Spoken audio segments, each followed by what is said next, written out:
There is a golden rule in law enforcement. Know exactly who you are putting in handcuffs. But on a sweltering July afternoon, two arrogant police officers ignored that rule, racially profiling a man sitting quietly in his car. They battered him, mocked him, and threw him behind bars, boasting about another easy arrest.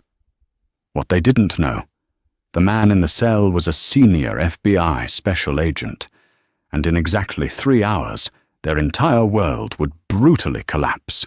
The suburban enclave of Fairview Heights was the kind of neighborhood where the lawns were manicured with mathematical precision, the driveways were paved with imported cobblestone, and the residents believed their zip code granted them immunity from the ugliness of the outside world. It was quiet, affluent, and entirely wrapped in a bubble of its own privilege. But beneath the pristine veneer of oak-lined streets and sprawling mansions, a sinister current of municipal corruption was flowing. Special Agent Terence Cole knew all about that rot. At 44 years old, Terence was a seasoned veteran of the Federal Bureau of Investigation, a tall, broad-shouldered black man with a piercing, analytical gaze and a demeanor forged in the fires of high-stakes undercover operations. He had spent the last 18 years dismantling organized crime syndicates, corrupt political machines, and white-collar cartels. He was currently the lead field operative for a multi-agency federal task force investigating a massive embezzlement ring tied directly to the Fairview Heights City Council. It was 4:15 p.m. on a blistering Tuesday. The July heat radiated off the asphalt in shimmering waves. Terence sat perfectly still behind the steering wheel of his unmarked slate-grey sedan, parked discreetly under the heavy shade of a weeping willow on Elmwood Drive. His engine was off to avoid drawing attention with the hum of an air conditioner, leaving the interior of the car stiflingly hot. A bead of sweat traced the line of his jaw, but his eyes never left the target, a lavish, gated estate belonging to Simon Gable, the city's notoriously slippery treasurer. Terence was off-duty on paper, but an agent working a high-profile corruption case was never truly off the clock. He had received a tip from a confidential informant that a cash drop was scheduled to happen at Gable's residence that afternoon. Armed with a telephoto lens resting on the passenger seat and an encrypted bureau-issued communication device, Terence was simply there to observe, document, and leave like a ghost. He was blending in perfectly, or so he thought. 3 blocks away, Fairview Heights police cruiser 7 Bravo was crawling down the residential streets. Inside the air-conditioned cabin sat officers Gary O'Connor and Troy Becker. O'Connor, riding in the passenger seat, was a 15-year veteran of the force. He was a cynical, heavy-set man with a perpetual scowl and a well-documented, if quietly buried, history of excessive force complaints. He viewed Fairview Heights not as a community to protect, but as his own personal fiefdom. Behind the wheel was Becker, barely 3 years out of the academy. Young, athletic, and fiercely eager to earn O'Connor's approval, Becker had quickly adopted his senior partner's toxic worldview. They were the kind of cops who preferred intimidation over de-escalation, fully emboldened by a corrupt police union that made sure their indiscretions vanished into thin air. It was a slow afternoon, and boredom was a dangerous thing for 2 officers looking for a reason to flex their authority. "Take a left on Elmwood," O'Connor grunted, taking a sip from a sweating iced coffee. "Let's see if those landscaping crews are blocking the hydrants again." Becker spun the wheel, the heavy cruiser gliding silently onto the affluent street. The neighborhood was practically deserted, the residents tucked away in their climate-controlled homes. But as the cruiser rolled past the towering oaks, O'Connor's narrowed eyes caught a glint of sunlight reflecting off the windshield of the grey sedan parked in the shadows. "Hold up," O'Connor said, sitting up straighter. "Stop the car." Becker tapped the brakes. "What is it?" "We got a squatter," O'Connor muttered, his eyes locked on the silhouette inside the sedan. Out-of-state plates, dark tint, engine off, Becker squinted through the glare. Think it's a private investigator? Some of these rich wives like to spy on their husbands. Maybe, O'Connor said, a cruel smirk playing on his lips.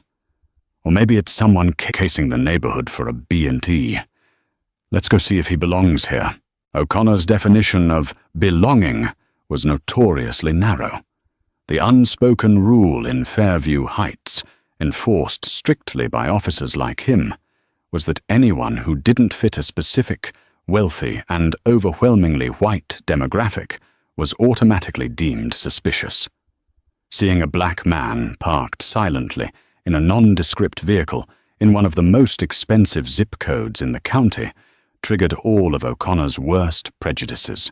Becker threw the cruiser into reverse, backing up slowly until they were parked at a diagonal angle, effectively boxing in the front left side of Terrence's sedan. Inside the grey car, Terrence saw the cruiser approach in his rearview mirror. He let out a slow, controlled breath. Not now, he thought. Not when Gable's associate could arrive at any minute. He immediately recognized the situation for what it was. He was an unfamiliar face in a high-tax bracket neighborhood, and local patrol officers were doing a proactive check. As a federal agent, Terrence had the credentials in his pocket to make these two officers snap a salute and walk away apologizing. But doing so would instantly blow his cover. The Fairview Heights Police Department was deeply intertwined with the very corruption ring Terrence was investigating. If word got back to the precinct that a senior FBI agent was sitting on the city treasurer's house, Operation Silent Ledger would collapse, and months of painstaking undercover work would go up in smoke. Terrence made a calculated decision. He would play the role of a cooperative civilian, endure the harassment, provide his alias identification, and get out of the neighborhood to save the operation. He had endured racial profiling before. It was an ugly, infuriating reality. But right now, the mission took absolute precedence. He unbuckled his seatbelt, kept his hands clearly visible on the top of the steering wheel, and waited. The cruiser doors popped open. O'Connor stepped out, instinctively resting his hand on the butt of his service weapon. A completely unnecessary and aggressive posture for a simple wellness check. Becker mirrored his partner, approaching the driver's side of the sedan while O'Connor flanked the passenger side. The heat of the afternoon seemed to spike as the tension in the air thickened. Terrence rolled down his window, the stifling air of the cabin meeting the oppressive humidity outside. "Afternoon, officers," Terrence said, his voice calm, deep and perfectly measured. "Can I help you?" Becker leaned down, his sunglasses reflecting Terrence's stoic face. He didn't return the greeting. Instead, his eyes darted around the interior of the car, looking for anything he could use as probable cause. "What are you doing parked here, buddy?" "Just making a phone call," Terrence replied smoothly, nodding toward the blank screen of the cell phone resting in his cup holder. "Pulled over to the shade so my engine wouldn't overheat. I'll be on my way in a minute." O'Connor tapped his knuckles hard against the passenger side glass, demanding Terrence roll that window down too. Terrence complied, hitting the button. "You lost?" O'Connor barked, leaning his heavy frame into the window frame, his breath smelling of stale coffee and tobacco. "Because you're a long way from the highway. This is a private residential area." "It's a public street, officer," Terrence corrected gently, careful not to raise his tone. "But I assure you, I'm not looking to cause any trouble. I was just about to leave." "I decide when you leave," Becker snapped, emboldened by O'Connor's aggression. "License, registration, and proof of insurance. Right now." Terrence slowly moved his right hand, narrating his actions to ensure there was no sudden movement that these jittery, hostile cops could misinterpret. "My wallet is in my back right pocket. I'm going to reach for it now." As Terrence shifted to pull out his wallet, O'Connor's eyes locked onto a locked black Pelican case sitting on the back seat. A case that held Terrence's encrypted federal radio equipment and classified case files. "What's in the box in the back?" O'Connor demanded, his voice dropping an octave. "Work equipment," Terence replied calmly, retrieving his wallet and extracting a meticulously crafted undercover driver's license. It bore his face, but the name listed was Marcus Thorne. Wait, Thorne is forbidden. Let's use David Vance. Wait, Vance is forbidden too. Let's use Daniel Carter. The name listed was Daniel Carter, a fictitious logistics consultant. He handed the card out the window to Becca. Becca snatched the license, barely looking at it before staring hard at Terence. "Work equipment? What kind of work has you creeping around Elmwood Drive in a car with tinted windows?" "I'm a consultant," Terence said, his patience beginning to thin, though his face betrayed nothing. "I was on my way to a client meeting and stopped to take a call. I've provided my identification. If I haven't committed a traffic violation, I'd like to be on my way." That was the wrong thing to say to men who demanded absolute subservience. O'Connor's face flushed a deep, ugly red. He didn't care about the ID, and he certainly didn't care about the law. He cared about power. And this man sitting in the car, calm, articulate, and completely unafraid, was threatening that power simply by knowing his rights. "Step out of the vehicle," Becca ordered, his hand now hovering over his holster. The situation was spiraling faster than Terence had anticipated.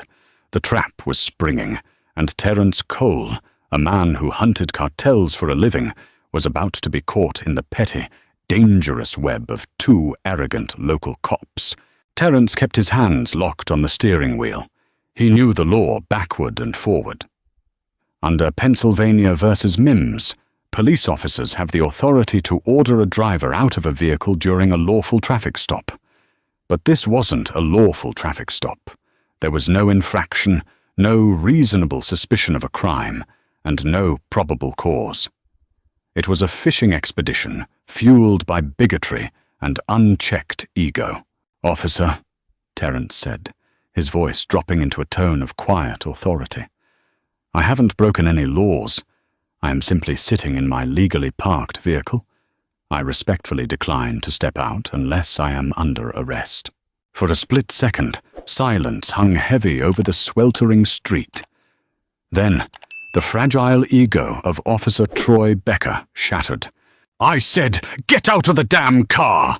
Becker shouted, violently yanking the driver's side door handle. To his frustration, the door was locked. He slammed his fist against the window frame. "Unlock the door right now, or I'm busting the glass!" On the passenger side, O'Connor drew his baton, slapping it aggressively against his palm. "You think you're smart, buddy? You think you can come into our town, case our houses, and tell us the law? Last warning. Out!" Terence rapidly assessed his options. If they broke the glass, it would create a physical confrontation. If he fought back, even in self-defense, it would trigger a massive local police response, drawing detectives, the captain, and the media. His cover would be blown spectacularly, and the city treasurer, who was likely sitting in his house just down the street, would be tipped off to the federal investigation. To protect the case, Terence had to lose the battle. He had to submit to this illegal humiliation. "All right," Terence said slowly. "I am unlocking the door. I am stepping out. I am completely unarmed." He pressed the unlock button and pushed the heavy door open. Before Terence even had both feet firmly on the pavement, Becker lunged. The young officer grabbed Terence by the collar of his polo shirt and violently yanked him forward, spinning him around and slamming him chest first against the hot metal of the sedan's roof. The impact knocked the wind out of Terence, the searing heat of the metal burning through his shirt. "Spread 'em!" Becker screamed, kicking Terence's legs apart with brutal force.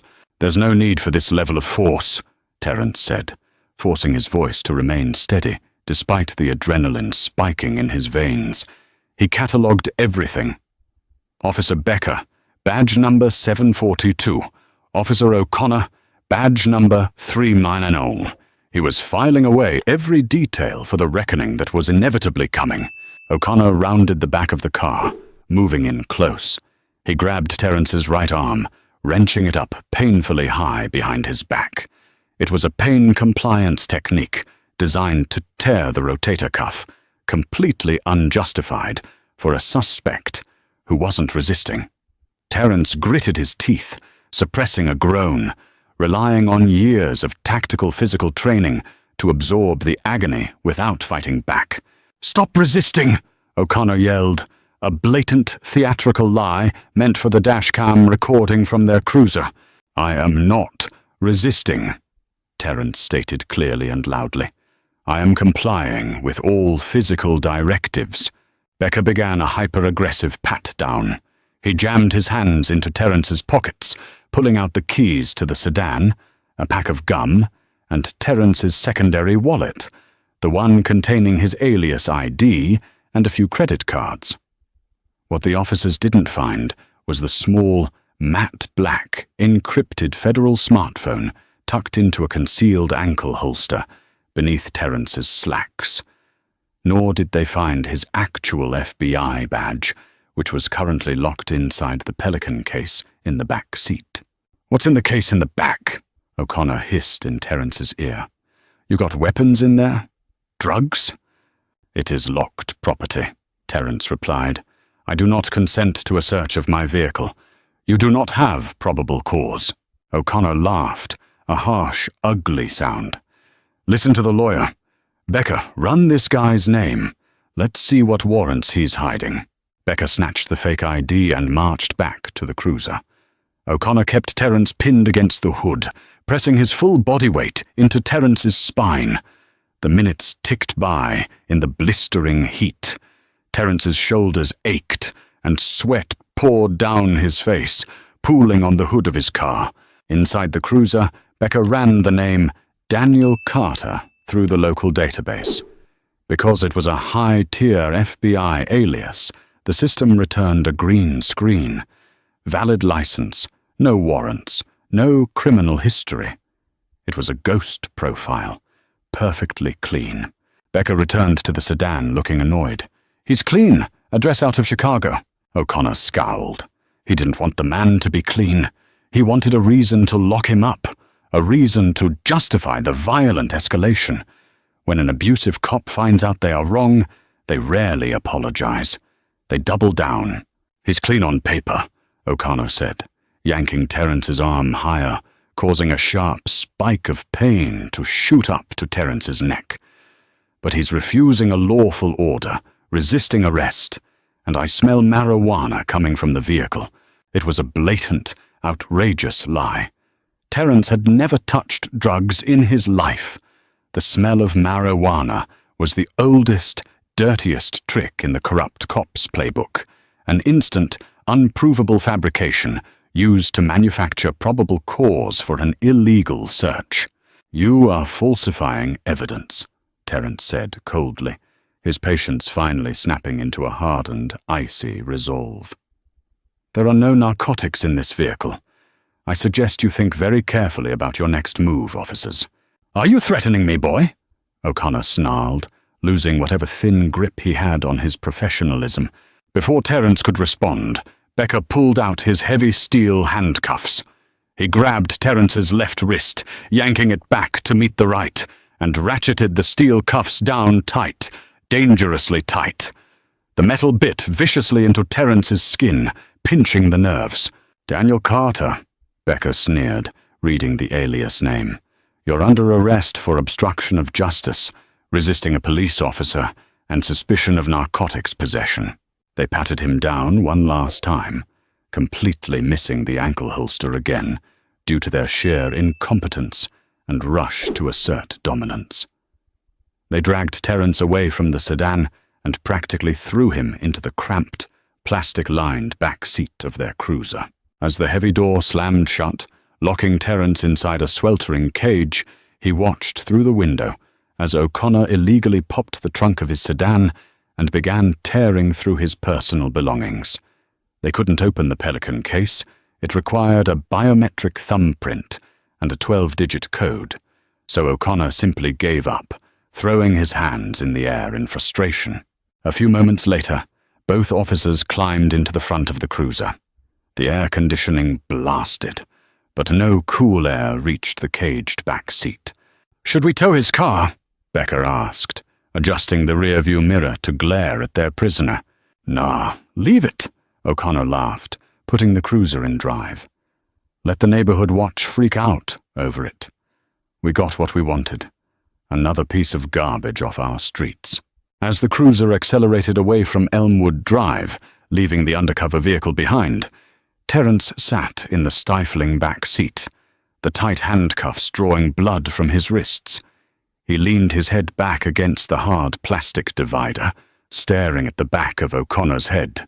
The officers thought they had just ruined a civilian's life to stroke their own egos. They thought they were untouchable kings in their little suburban kingdom. They had absolutely no idea that they had just kidnapped a federal agent, and Terence Cole was already calculating exactly how he was going to dismantle their careers, piece by piece. The Fairview Heights Police Precinct was an outdated, brutalist brick building that smelled strongly of industrial floor wax, stale coffee, and sour sweat. When Cruiser 7 Bravo pulled into the sally port at the rear of the station, the garage doors hummed shut behind them, sealing Terence inside the belly of the beast. Becker opened the rear door and yanked Terence out by the chain of his handcuffs, a petty and painful tactic meant to throw him off balance. Terence easily maintained his footing, his face an impenetrable mask of stone. The officers practically dragged him through the double doors and into the chaotic, buzzing atmosphere of the booking room. Behind a high, reinforced wooden desk sat Booking Sergeant Toby Walsh, a balding, weary-looking man who barely looked up from his paperwork as O'Connor and Becker pushed their prisoner against the concrete wall. "What do we got, Gary?" Walsh asked, finally dragging his eyes over to the trio. "Obstruction, resisting, suspicion of narcotics," O'Connor rattled off, looking immensely pleased with himself. "Caught him prowling around Elmwood. Got mouthy when we asked him to step out. Give him the full suite." Walsh sighed and typed something into his ancient computer. "Empty your pockets. Take off your belt, your shoelaces, and whatever jewelry you have." Becker uncuffed Terence, though he hovered dangerously close, practically begging for Terence to make a sudden move. Terence slowly rubbed the deep, red indentations on his wrists.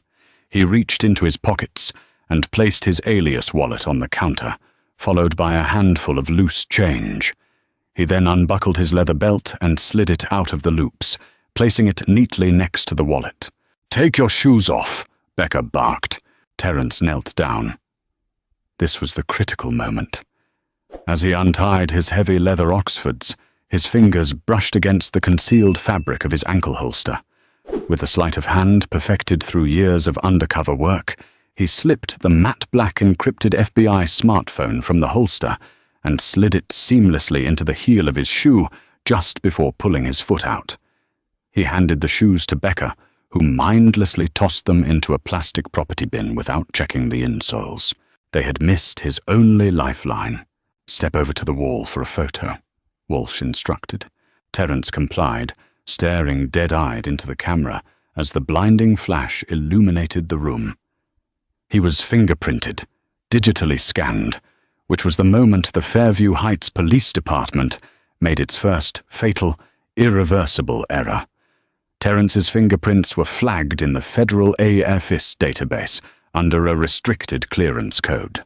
But instead of triggering a massive red alert on Sergeant Walsh's screen, the FBI's deeply embedded security protocols simply returned a processing error, hold for manual review message to the local precinct.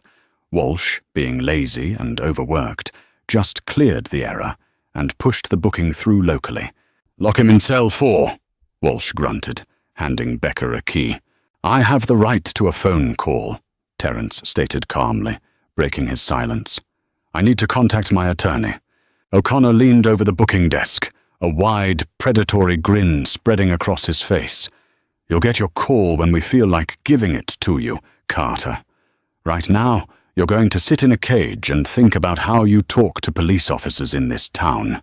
Becker forcefully grabbed Terence's bicep and marched him down a narrow, dimly lit corridor lined with iron bars.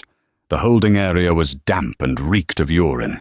Becker shoved Terence into cell 4, a barren 10 by 10 concrete box with a steel toilet and a rigid metal bench. The heavy barred door slammed shut with a deafening clang, the lock echoing through the corridor.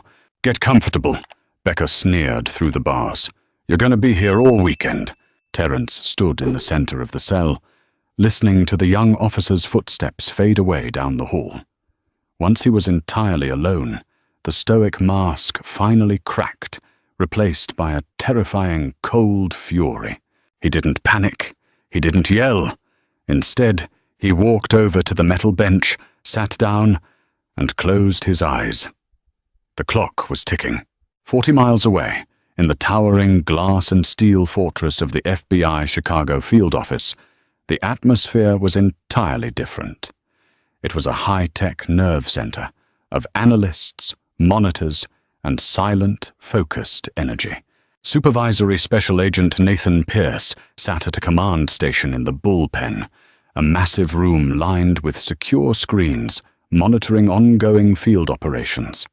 Pierce was a highly analytical, intensely focused handler who had been working alongside Terence Cole for the better part of a decade. He was the nerve center of Operation Silent Ledger. On Pierce's primary monitor, a digital map of Fairview Heights was displayed in high resolution. A small, pulsing blue dot represented Terence's location, tracked via a microtransmitter embedded in the agent's wristwatch, an item the local cops had dismissed as a cheap digital timepiece during booking. Pierce took a sip of his black coffee, his eyes scanning the data. According to the mission timeline, Terence was supposed to be parked on Elmwood Drive, monitoring the treasurer's house. But the blue dot was no longer on Elmwood. Pierce leaned closer to the monitor, his brow furrowing. The dot had moved rapidly across town 20 minutes ago, and was now entirely stationary inside a large municipal building. Pierce clicked his mouse, zooming in on the map. The address populated on the screen. 840 West Main Street, Fairview Heights Police Department. A chill ran down Pierce's spine. He immediately grabbed his secure headset. "Agent Cole, this is Pierce. Do you copy? Check in." Static hissed in his ear. "Terence, confirm status," Pierce repeated, his voice tightening. "Why are you at the local precinct?" Silence. Pierce typed furiously on his keyboard, pulling up the biometric telemetry from Terence's watch. The heart rate data was elevated but steady, indicating Terence was alive, but had recently experienced an adrenaline spike.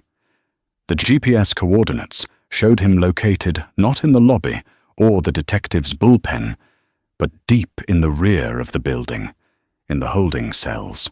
Pierce's blood ran cold. The realization hit him like a freight train.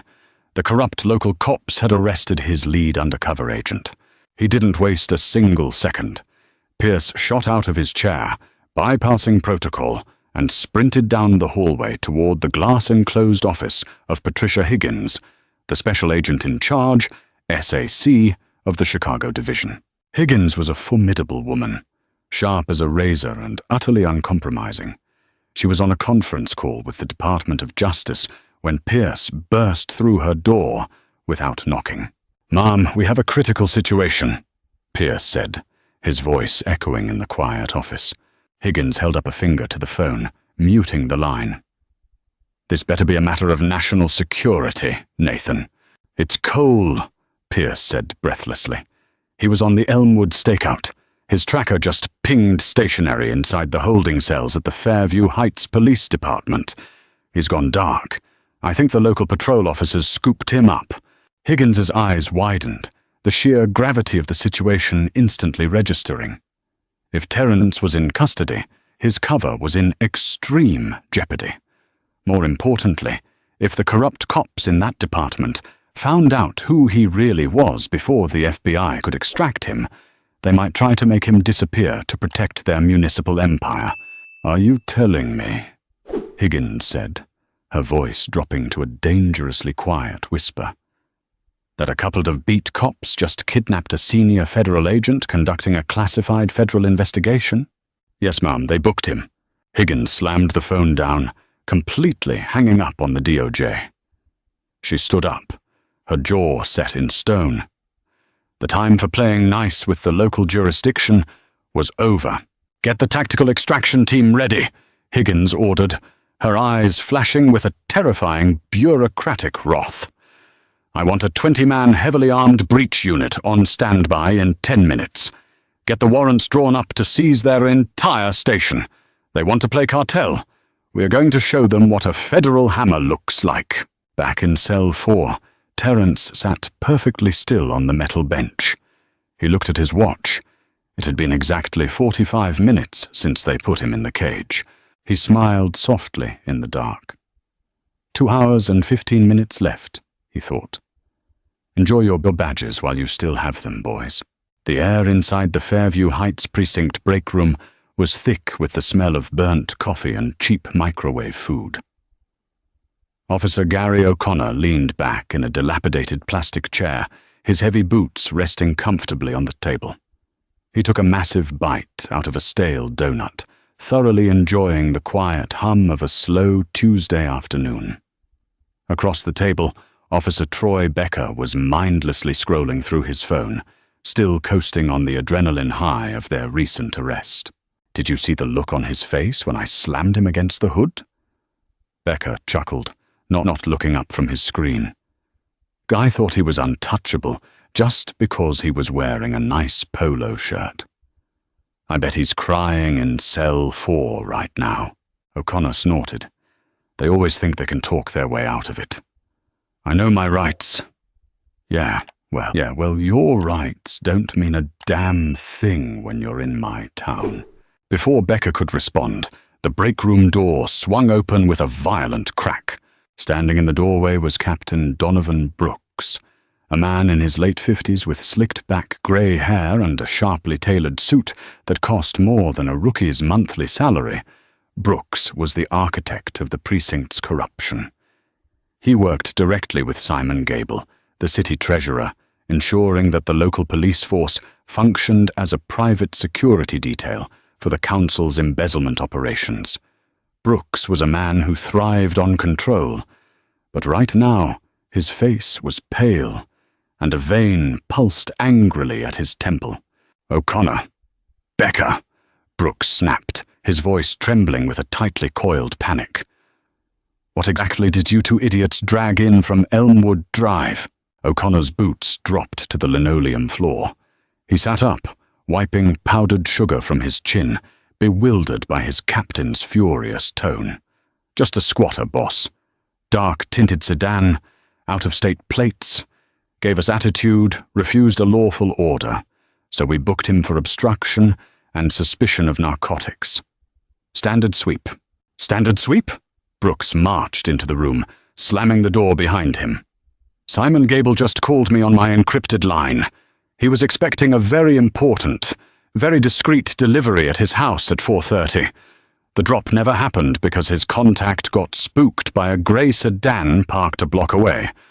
A sedan that you two left sitting on the curb, which the neighborhood watch is now plastering all over the community Facebook page." Becker swallowed hard, suddenly feeling a cold sweat prickle at his hairline. "Captain, the guy we pulled out of that car, he was nobody.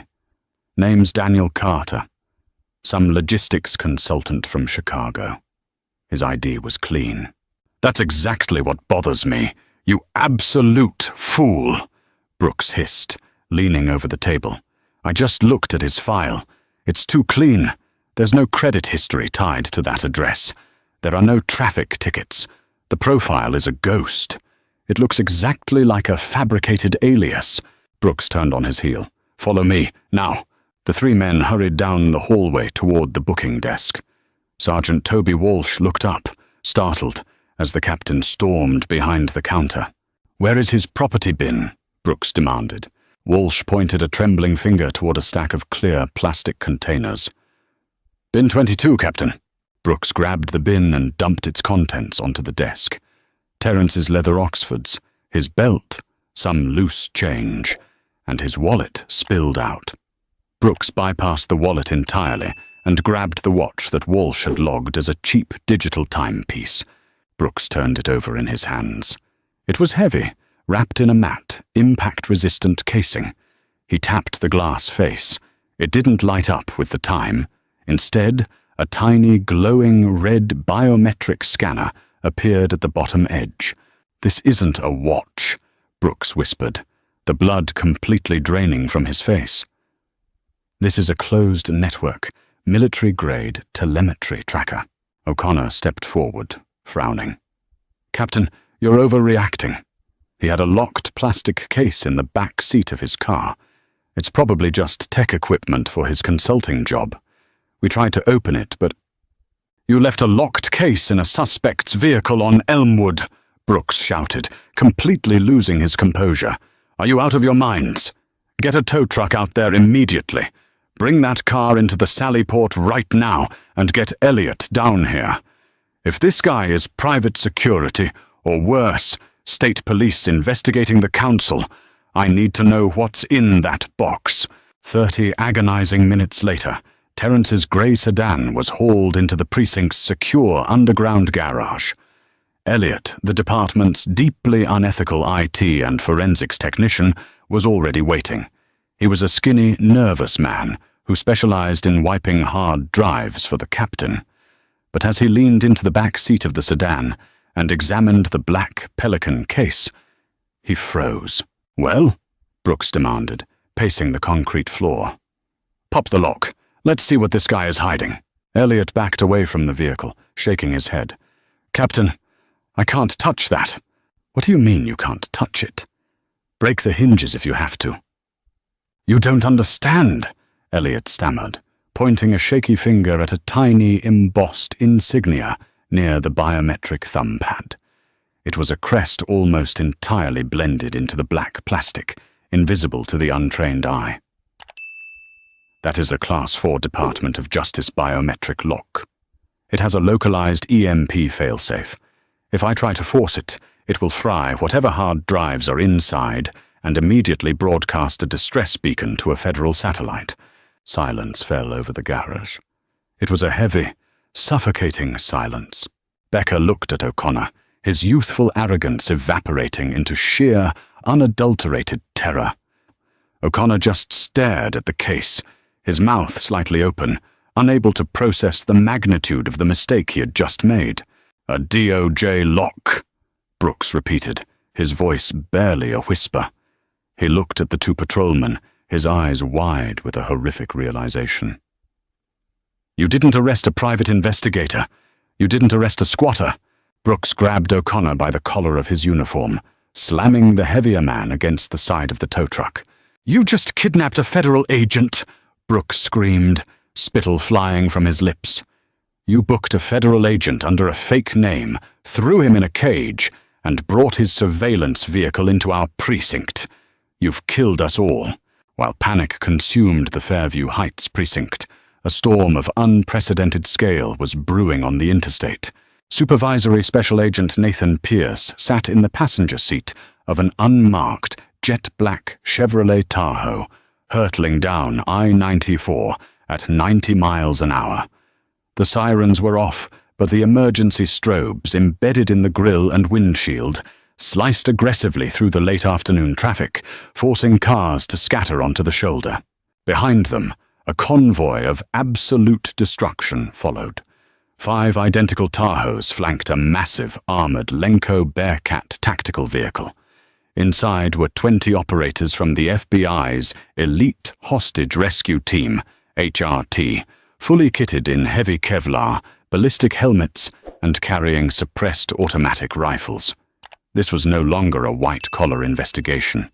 When a local police department unlawfully detained a federal agent and cut off his communications, the Bureau treated it as a hostile hostage situation.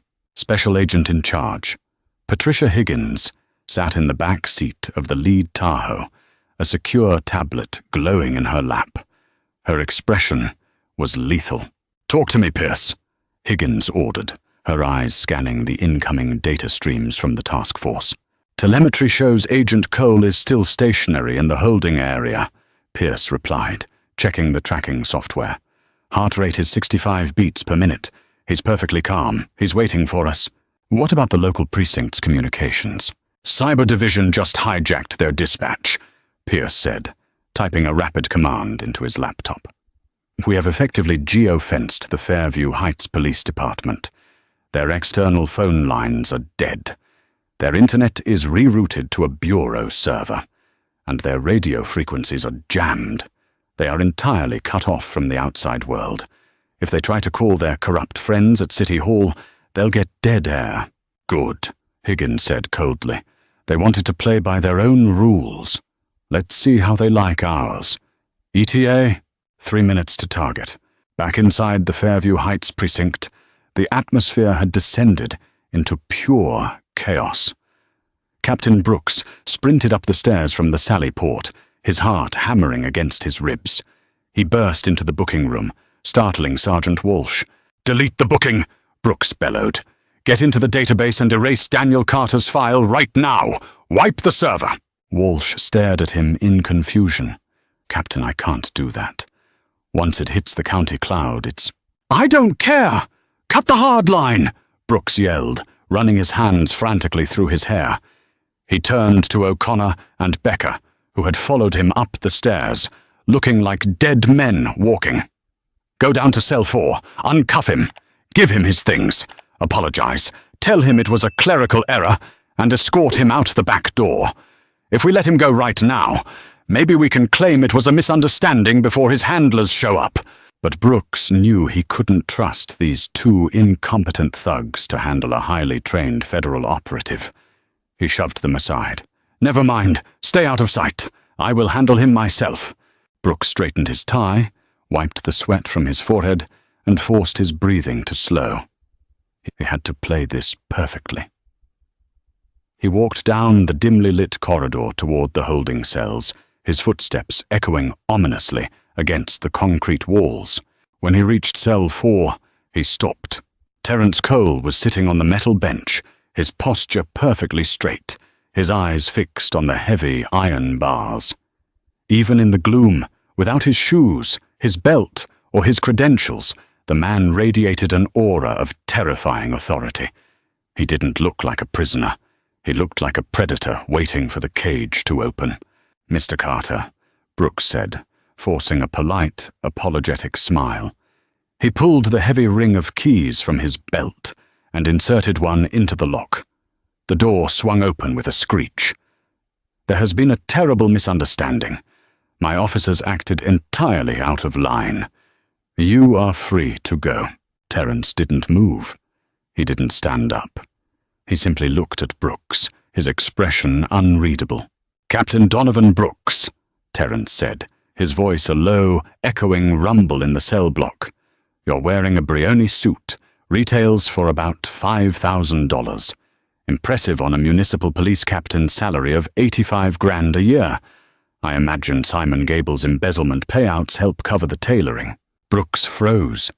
The keys slipped from his trembling fingers, hitting the concrete floor with a sharp clatter. All the color drained from his face for the second time that hour. The man in the cell didn't just know his name. He knew about the money. He knew about the entire operation. Who are you?" Brooks stammered, stepping backward. Terence finally stood up. He walked slowly to the edge of the cell, stopping just inches from Brooks.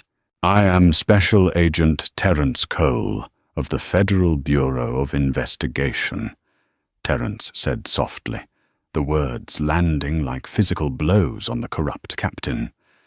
"I am the lead investigator of a federal anti-corruption task force that has been building a RICO case against you, your officers, and your city council for the last 14 months. We have your bank records. We have Gable's offshore accounts. And thanks to Officers O'Connor and Becker, you've just added federal kidnapping and civil rights violations to a very long list of indictments." Brooks couldn't breathe. The walls of the corridor seemed to be closing in on him. We didn't know. If you had known, You would have just targeted someone else, Terence interrupted, his eyes flashing with a righteous fury. You thought I was just a black man who didn't belong in your neighborhood. You thought I was someone you could abuse without consequence because you wear a badge. But you picked the wrong man today, Brooks. Terence glanced up at the flickering fluorescent lights in the ceiling. He noticed the faint, rhythmic vibration in the concrete floor beneath his feet. He smiled, a cold, ruthless smile. You hear that? Terence asked. Brooks strained his ears. From outside the thick brick walls of the precinct, a low, heavy, mechanical roar was building. It sounded like a convoy of heavy machinery rapidly approaching. Then came the screech of tires, the slamming of heavy steel doors, and the frantic shouting of the officers out in the parking lot. Upstairs in the booking room, the precinct dispatch radio erupted into a wall of panicked static. "Captain! Captain, come in!" A frantic voice screamed over the radio. "We have unidentified armored vehicles blocking all exits. Heavily armed men are breaching the perimeter. They're cutting through the Sallyport doors." Brooks stared at Terence in utter horror, realizing that his empire was crumbling around him in real time. "You have about 30 seconds, Captain," Terence whispered, stepping out of the cell and into the hallway. "I highly suggest you get on your knees and put your hands behind your head. The federal government is here." The front doors of the Fairview Heights Police Department did not just open, they were violently blown off their hinges. A concussive shockwave ripped through the lobby, instantly vaporizing the precinct's false sense of security. Before the dust could even settle, 20 FBI hostage rescue team operators swarmed into the building, moving with a terrifying, synchronized lethality. They were clad in olive-drab tactical gear, Kevlar vests emblazoned with massive yellow FBI letters, and wielding suppressed M4 carbines. "Federal agents! Nobody move! Hands in the air, right now!" The lead operator, Commander Aaron Foster, roared, his voice cutting through the ringing in the local officer's ears. Behind the booking desk, Sergeant Toby Walsh shrieked, instantly dropping to the floor and throwing his hands over his balding head. In the break room, 2 patrolmen who had been eating sandwiches froze, their eyes wide as laser sights danced across their chests. The entire precinct was secured in less than 40 seconds. Not a single Fairview Heights officer dared to unholster a weapon. They were local bullies completely outmatched by apex predators. Down in the basement corridor, the heavy steel door leading to the holding cells was kicked open. A team of 4 HRT operators flooded the hallway, their rifles raised. They bypassed Captain Donovan Brooks, who was sobbing openly on his knees, his expensive Brioni suit soaking up the damp filth of the concrete floor. "Agent Cole," Commander Foster called out, lowering his weapon as he approached Cell 4. "I'm here, Aaron," Terence replied calmly, stepping out of the open cell block. "You good, brother?" Foster asked, quickly scanning Terence for injuries, noting the deep, bruised lacerations around his wrists where the handcuffs had bitten into the skin. "I'm fine, just need my shoes," Terence said smoothly, adjusting the collar of his rumpled polo shirt. "And my belt." As the tactical team secured the crying Captain Brooks in heavy zip ties, the sound of sharp, authoritative footsteps echoed down the concrete stairs. Special Agent in Charge Patricia Higgins marched into the holding area, flanked by Supervisory Special Agent Nathan Pierce. Higgins looked around the damp, foul-smelling cell block, her face a mask of absolute disgust. She stopped in front of Terence. "Agent Cole, I apologize for the interruption to your assignment." "No apology necessary, ma'am," Terence replied. "In fact, I think the assignment just concluded itself." Pierce handed Terence his belongings, retrieved from the booking desk. As Terence calmly laced up his Oxfords and slid his belt back on, Higgins turned her attention to the top of the stairs, where 2 HRT operators were dragging Gary O'Connor and Troy Becker down into the holding area. The 2 patrolmen looked completely unrecognizable from the arrogant men they had been just 3 hours prior. Becker was hyperventilating, tears streaming down his face, his knees buckling with every step. O'Connor was deathly pale, his heavy jaw trembling as he stared at the heavily armed federal agents occupying his precinct. They were violently shoved against the bars of cell 4. Terence walked over to them, closing the distance until he was inches from O'Connor's face. The local cop couldn't even make eye contact. He stared at the floor, utterly defeated. "I told you," Terence whispered, his voice dangerously quiet. "I told you to think very carefully about your next move." O'Connor squeezed his eyes shut, a pathetic whimper escaping his throat. "Please, we didn't know. We thought you were just a guy. We were just doing a sweep." "That is exactly the problem," Higgins interrupted, stepping up beside Terence. Her voice was like cracking ice. "You thought he was a civilian without the power to fight back. You thought you could profile, assault, and kidnap an innocent man because you wear a cheap tin badge in a wealthy zip code. But you made a fatal miscalculation. You pulled over the federal government." Higgins turned to Commander Foster. "Process them. I want these two stripped of their badges, stripped of their weapons, and charged with federal kidnapping, deprivation of rights under color of law, and obstruction of a federal investigation. Lock them in their own cages." "No, please, I'm sorry," Becker wailed as an HRT operator ripped the badge from his uniform and violently spun him around, slapping heavy steel handcuffs onto his wrists. "I was just following Gary's lead. I just did what he told me." "Save it for the federal judge, kid," Pierce sneered, watching as the young cop was thrown into the very cell he had forced Terence into. O'Connor didn't fight back. He went entirely limp, realizing that his life, his pension, and his freedom had just evaporated in the span of an afternoon. The satisfying clang of the heavy iron door slamming shut echoed through the precinct, locking O'Connor and Becker inside cell 4. Terence looked at them through the bars, feeling a profound sense of closure. "Let's go to work," Terence said to Pierce.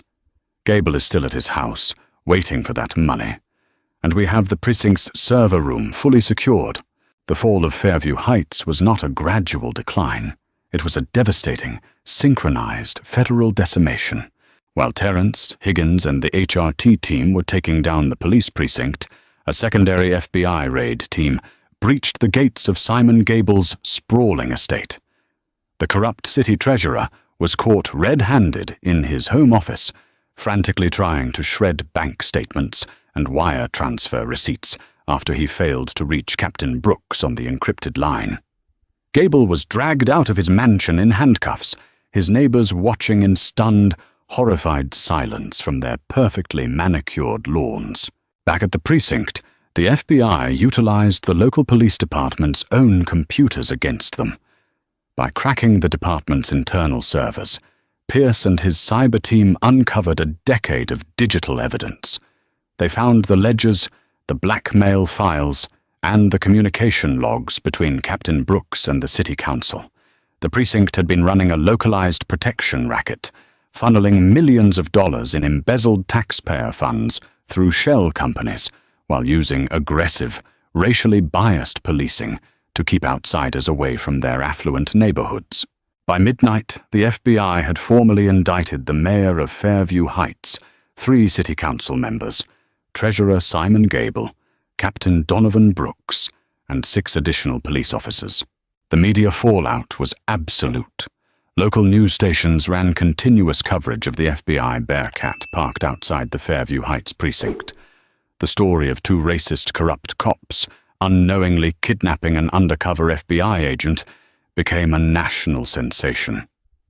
It was a narrative of pure poetic justice that the public could not get enough of. 8 months later, the reckoning culminated in a federal courtroom in downtown Chicago. U.S. Attorney Eleanor Croft, a brilliant and ruthless prosecutor, did not offer a single plea deal. She sought maximum sentences across the board, determined to make an example of the men who had turned a police department into a criminal syndicate. Terence Cole took the stand for 3 days. Dressed in a sharp, tailored suit, he systematically dismantled the defense's arguments. He recounted the illegal stop on Elmwood Drive with surgical precision, detailing the assault, the falsified evidence, and the arrogant tyranny of O'Connor and Becker. The jury sat in rapt attention, entirely captivated by the federal agent who had walked into the lion's den and brought the entire pride to its knees. When the verdicts were read, the courtroom was deathly silent. Simon Gable was sentenced to 15 years in federal prison for racketeering, wire fraud, and embezzlement. Captain Donovan Brooks, the architect of the precinct's rot, was handed 22 years for conspiracy, extortion, and civil rights violations.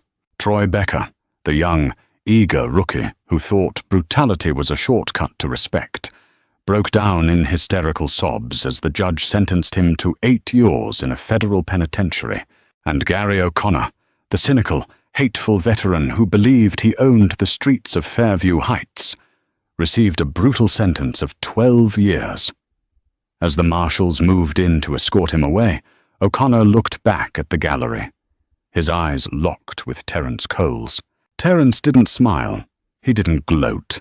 He simply gave O'Connor a slow, imperceptible nod, a silent reminder that the universe has a terrifying way of balancing its scales. The Fairview Heights Police Department was ultimately disbanded. The corrupt precinct building was shuttered, and law enforcement duties for the town were permanently handed over to the state police, operating under strict federal oversight. The bubble of privilege and corruption that had shielded the town for so long had been violently popped. A year after the incident, Terence Cole was sitting in his unmarked vehicle, this time parked on a busy street in downtown Chicago. He was drinking a cup of coffee, reading a briefing file for a new undercover operation involving a weapons trafficking ring. He was back in the shadows, back to the grind, exactly where he belonged. His cell phone buzzed. It was a text from Supervisory Special Agent Nathan Pierce. "Got a new assignment. Needs a delicate touch. You in?" Terence smiled, taking a sip of his black coffee. He typed his reply with one hand. Always. He put the car in drive and pulled out into the bustling city traffic, disappearing into the sea of vehicles, the silent watcher ready to hunt again. When those officers abused their power, they thought they were targeting someone voiceless, someone they could easily crush. But reality served them the ultimate plot twist, proving that true justice always operates in the shadows, waiting for the perfect moment to strike. This real-life drama shows that corruption might thrive in the dark, but it only takes one blinding flash of truth to burn an empire to the ground. If this story of poetic justice and undercover brilliance kept you on the edge of your seat, hit that like button. Share this video with someone who loves a satisfying twist. And don't forget to subscribe for more incredible true stories.